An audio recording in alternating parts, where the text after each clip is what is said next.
previous lesson, we talked about algorithm, and we said algorithm is the step-by-step procedure taken to solve a problem.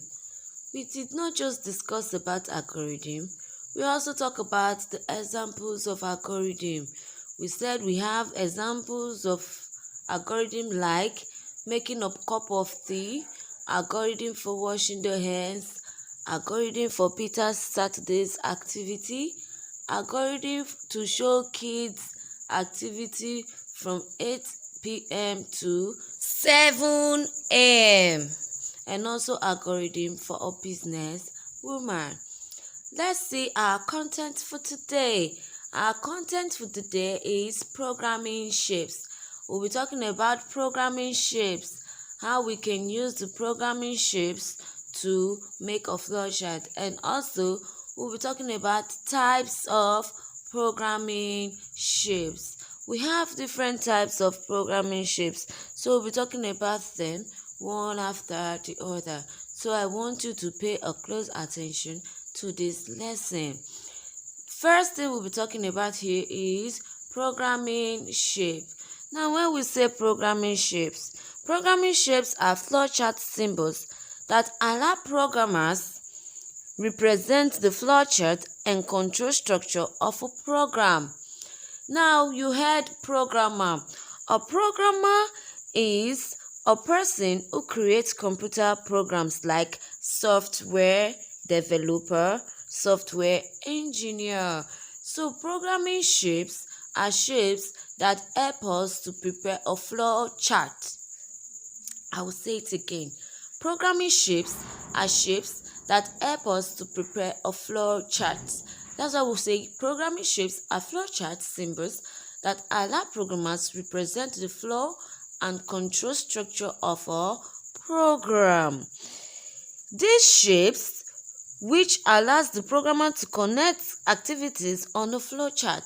So these shapes we are talking about helps the programmer to connect activities on a flowchart.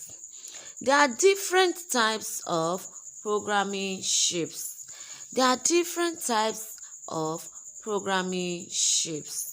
Now let's see some types of programming shapes.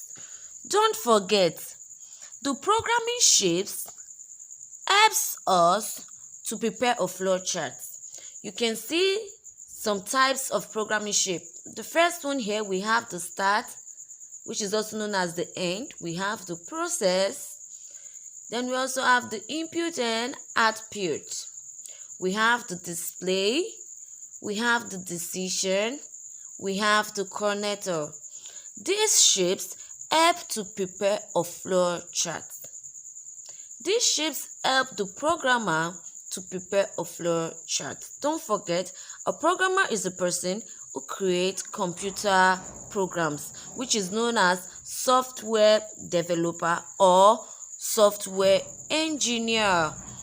In our next class, I will be telling you what we can use all these shapes for. Now let's do a recap of today's lesson. First, we talk about programming shapes, and we said programming shapes are flowchart symbols that allow programmers to represent the flow and control structure of a program. And we also went further by defining a programmer. We said a programmer is a person who creates computer programs such as software developer and software engineer. And we also talk about the types of programming shapes. We said we have different types of programming shapes. We have the start, which is also known as the end. Then we also have the process. We have the decision, and we also have the display, the input and output of different shapes. We've come to the end of this lesson.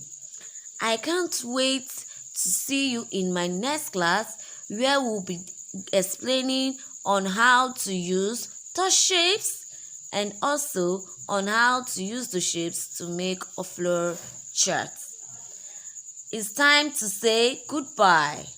Don't forget to put in your comment in the comment section. Bye.